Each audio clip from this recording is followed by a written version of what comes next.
Hello दोस्तों, कैसे हैं आप सब। आशा करता हूँ अच्छी होंगी।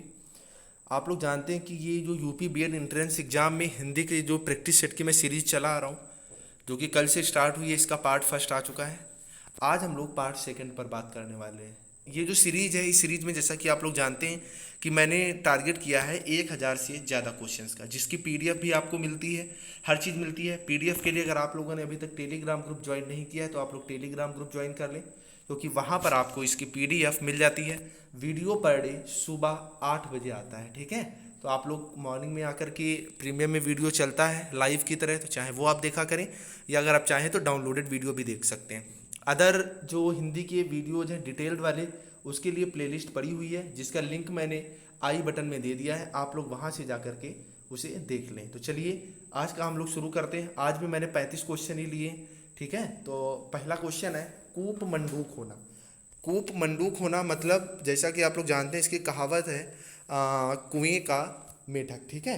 तो कूप मंडूक मंडूक होने का मतलब होता है अत्यंत सीमित ज्ञान होना, ठीक है। अत्यंत सीमित ज्ञान होना मतलब कूप मंडूक होना होता है। अगला है बहादुर शब्द है, बहुत बार पूछा गया है। तो बहादुर जो है ये तुर्की भाषा का शब्द है, ठीक है। अगला हम लोग देखते हैं तरंग शब्द का सही समानार्थी चयन करें। तो तरंग मतलब उर्मी, लहर, वीच वगैरह इसका होता है, ठीक है। अगला क्वेश्चन बहुत ही बेहतरीन क्वेश्चन है, राष्ट्र की, ठीक है, स्पेस है, देशवासियों की, फिर स्पेस है, निहित है। तो अब एक बात बताइए, यहाँ पर दो ऑप्शन है, तीन है, तरक्की, उन्नति और प्रगति। तो एक बात बताइए, राष्ट्र की प्रगति होगी तभी तो देशवासियों की उन्नति होगी, और तो इसमें कोई सही नहीं है। तो ऑप्शन सी हमारा इसमें बिल्कुल सही आंसर है, ठीक है। चलिए आगे हम लोग बात करते हैं, पश्चिमी हिंदी के अंतर्गत कौन सी भाषा नहीं है। तो बघेली भाषा जो है ये पश्चिमी हिंदी के अंतर्गत नहीं आती है। पश्चिमी हिंदी के अंतर्गत ये 3 भाषाएं आती हैं, इसके अलावा 2 और आती हैं, कुल 5 उपभाषाएं आती हैं। स्त्रीलिंग होते हैं, ठीक है। तो जो नक्षत्रों के नाम हैं वो कैसे होते हैं, वो आपके स्त्रीलिंग होते हैं। अगला क्वेश्चन है आषाढ़ का एक दिन नाटक की रचनाकार कौन है। तो आषाढ़ का एक दिन जो नाटक है, इसके रचनाकार मोहन राकेश हैं।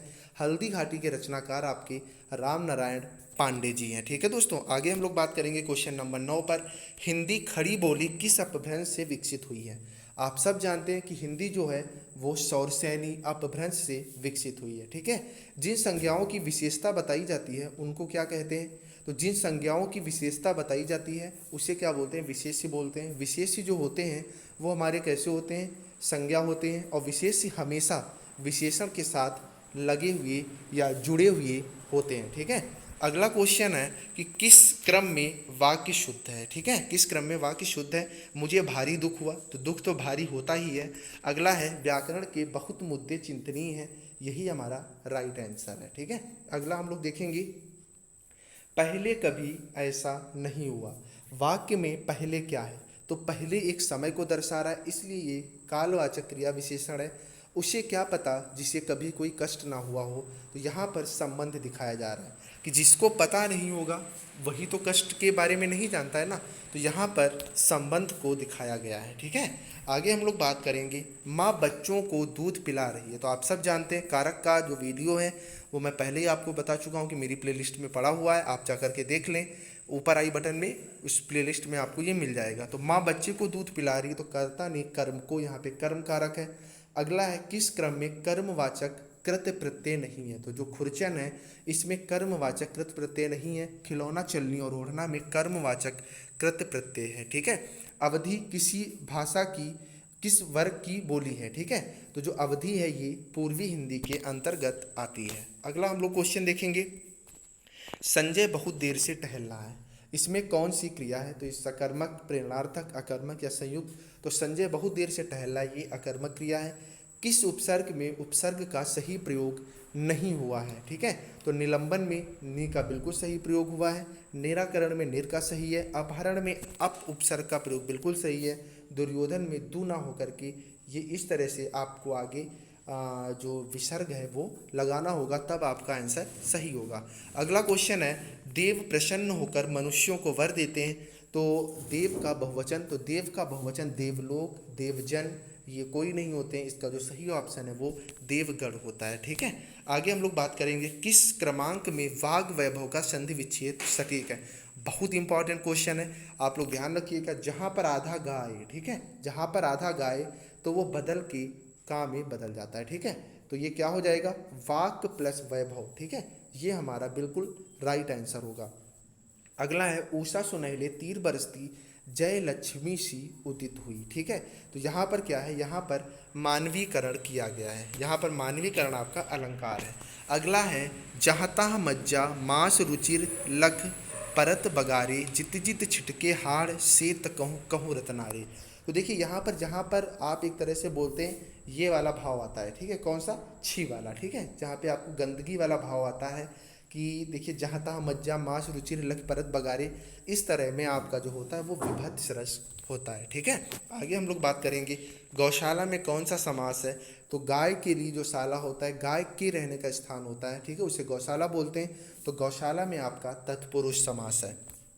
अगला क्वेश्चन बहुत इंपॉर्टेंट है, निम्नलिखित वाक्य में काले छपे शब्द के पर्यायवाची शब्द का चयन उसके नीचे दिए गए विकल्पों में से कीजिए।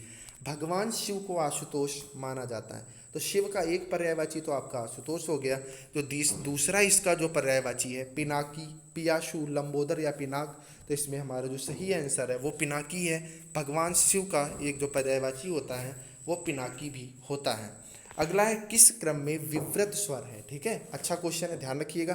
तो मैं थोड़ा बताता हूँ आप लोगों को। समृत स्वर जो होते हैं, समृत स्वर वो होता है बड़ी ई और ऐ, ठीक है, बड़ी ई और ऐ वो कैसे होते हैं, समृत होते हैं। विवृत स्वर हमारे जो आते हैं उसमें बड़ा आ हमारा विवृत स्वर होता है। आप लोग ध्यान रखिएगा, समृत, अर्ध समृत, विवृत। अगर इसके बारे में आपको सही से जानना है तो हमारी वर्णमाला की पूरी सीरीज पड़ी हुई है वीडियो में, आप जाकर के उसे देखें, वहाँ पे मैंने पूरा डिटेल से पूरा वर्णमाला कवर कर रखा है। तो इसमें ऑप्शन डी हमारा बिल्कुल सही होगा। उन्मूलन का सही विपरीतार्थक शब्द चुनिए। तो उन्मूलन का, किसी चीज़ का उन्मूलन करना या विनाश करना, इसका जो होता है विपरीतार्थक वो रोपण होता है। अगला है छंदबद्ध पंक्ति में प्रयुक्त स्वर व्यंजन की समानता को क्या कहते हैं। तो जब तुक मिलती है, ठीक है, तुक, वही क्या होती है, वो आपकी समानता होती है। आगे हम लोग बात करेंगे क्वेश्चन नंबर 28 पर। निम्नलिखित वाक्य में काले गहरे वाक्यांश के लिए उपयुक्त शब्द का चयन उसके नीचे दिए गए विकल्पों में से कीजिए। विनोद को उस विद्यालय में इम्तिहान लेने वाला बनकर जाना है। तो आप सब जानते हैं कि जो इम्तिहान लेने आता है उसे हम लोग क्या बोलते हैं, उसे हम लोग परीक्षक बोलते हैं, ठीक है। जो इम्तिहान लेने वाला होता है उसे क्या बोलते हैं, उसे परीक्षक बोलते हैं, ठीक है दोस्तों। आगे हम लोग बात करेंगे निम्नलिखित में से किस शब्द का अर्थ अन्य तीन शब्दों से बिल्कुल भिन्न है। तो घर, ग्रह आप जानते हैं, घर का पर्यायवाची ग्रह है, और गेह भी आपके भवन या घर को कहते हैं। भुवन क्या होता है, भुवन का मतलब विश्व होता है, ठीक है। आप लोगों ने एक चौपाई सुनी होगी, भुवन 4 10 1 12, ठीक है। तो भुवन मतलब क्या होता है, आपका संसार या विश्व होता है, ठीक है फ्रेंड्स। आगे हम लोग बात करेंगे निम्नलिखित में तत्सम है। तो दधि, पड़ोसी, पंख और मिट्टी। तो पड़ोसी, पंख और मिट्टी ये सब तत्सम के अंतर्गत नहीं आते। दही का जो तत्सम होता है वो आपका दधि होता है। आगे हम लोग बात करेंगे निम्नलिखित में से बताइए कि नवीन विकसित ध्वनियाँ कौन सी। बहुत ही बेहतरीन क्वेश्चन है, हर बुक में आपको ये क्वेश्चन भी नहीं मिलेगा, बहुत इंपॉर्टेंट भी है। तो आप लोग ध्यान रखिएगा, खा और गा ये जो दो हैं ये आपकी नवीन विकसित ध्वनियाँ हैं, ठीक है फ्रेंड्स।